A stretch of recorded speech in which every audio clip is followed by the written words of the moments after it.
I'm doing a lower body workout from home today, just using a small looped canvas band and body weight. So if you're looking for some ideas of how to work your lower body from the house with minimum kit, okay, this is for you. All right, so I've got my small loop canvas band. I'm actually using the lightest one I have, and I'm going to want to position that just above my knees to start. So we're going to do some wide squats. So I'm going to want these squats nice and wide. Now, when you're working with these bands, don't be tempted to go with a band, you know, your heaviest band. What we're trying not to do here is let this band roll your knees in towards each other, okay?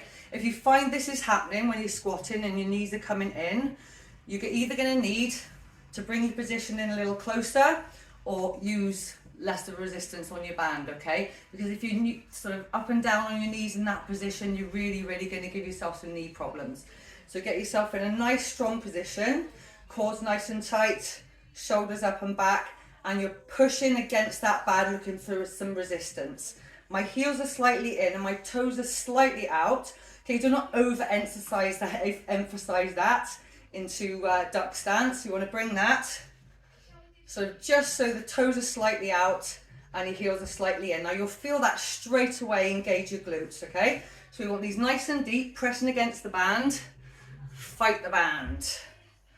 Okay, so just work with your mobility here. Okay, you don't have to come too low if that's uncomfortable for you, but definitely pressing out, using the resistance of that band all the way through. Okay, so I'm going to do 15 of these. Remember to keep your chest nice and high, okay? You don't want to be collapsing through this. Everything's switched on, everything's nice and strong, squeezing up. So I'm thinking of pushing the floor away with my heels to come up, rather than just the kind of biometrics of coming up and down. You're thinking of pushing the floor away with your heels and squeezing into those glutes all the way through the lift, not just at the top. So all the way through the lift, squeeze in. So again, 15 of these. Okay, next we're gonna reverse lunge. So if you're not very stable with these, you could either use a chair for support, just at the side of you, or check that as you're stepping back into that lunge, you're keeping your feet hip width apart as you're coming backwards, pressing in this heel to come up. Okay, because if you're coming in narrow as you're stepping backwards, you're making your base a lot smaller and you're making that much more unstable. Okay, so we're going to do 10 to 12 each side. Okay, the band is back for the last standing exercise. I've kept this last standing exercise and I'm laughing because I don't like these.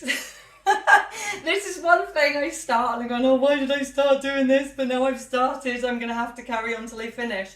Okay, I want you start in a narrow base and you're going to press your butt back over your heels. Okay, so when you've got that seated position, I want you to keep your chest up. Okay, you want to avoid leaning down here, even though you're going to want to lean. Keep your chest up nice and proud, okay, and those shoulders roll back. So I'm in that seated position and I'm going to stay down here.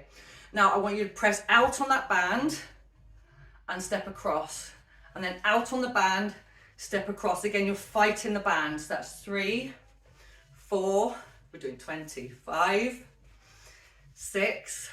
Note how my knees are coming out and I'm fighting with that band. Okay, you're going to do 20 of these. Oh, I did say they're bad. Okay, first few aren't too bad, and then it's all downhill from there. Okay, we're down on the floor for the last 2 exercises. I think it's earned after the last one. Okay, so I'm going to kind of position myself on the diagonal. Hopefully I'll fit in to camera shot. Okay, I've got my elbows underneath my shoulders, and again, I'm going to make sure I'm not collapsing through the back. Okay, I'm going to roll those shoulders back to keep me in a nice stable position, and my knees are underneath my hips. Now I'm going to push that band nice and low, and I'm going to push the sole of my foot up towards the ceiling. Now as I'm doing that, I'm going to hold it for a split second at the top where that glute is doing its flexing, right at the top of that lift. And when I lower, I'm not going to bring it all the way to the floor. So I'm going to keep a little bit of resistance on that muscle as I squeeze up and hold for that split second towards the top, okay? So you're going to do 12 to 15 of these each side. Now for the last one of 5, I'm going to swing around onto my butt and we're going to do some glute bridges with the band. Again, I'm going to keep myself on the diagonal of the camera, hopefully I'll fit in. Just above the knees again, I'm going to come down onto the floor. So I'm going to part my legs slightly so I've got some resistance on that band. So again, you want to watch that band isn't pulling your knees together. Keep the resistance on that band, hands into the floor, and I'm going to tuck under and lift, squeeze at the top. Again, hold it for that split second, squeeze and release. Again, I'm not going to take it down to the floor for rest, squeeze, hold it in that flex position and release. Squeeze up, hold in that flex position, I can't talk anymore, and release. So again, 12 to 15 of these. And you're done, well done. You can completely lose that band. Well done, brilliant if you did manage to do all of that. Okay, I'm going to do about 4 sets of each of those exercises. You could do them in a circuit format where you do one of each type of exercise, one set of each type of exercise straight after each other, or you can do the straight sets where you do all the sets of that one exercise before moving on. It's entirely up to you. Anyway, I hope you get something out of it, and I hope your day gets better from here. Bye.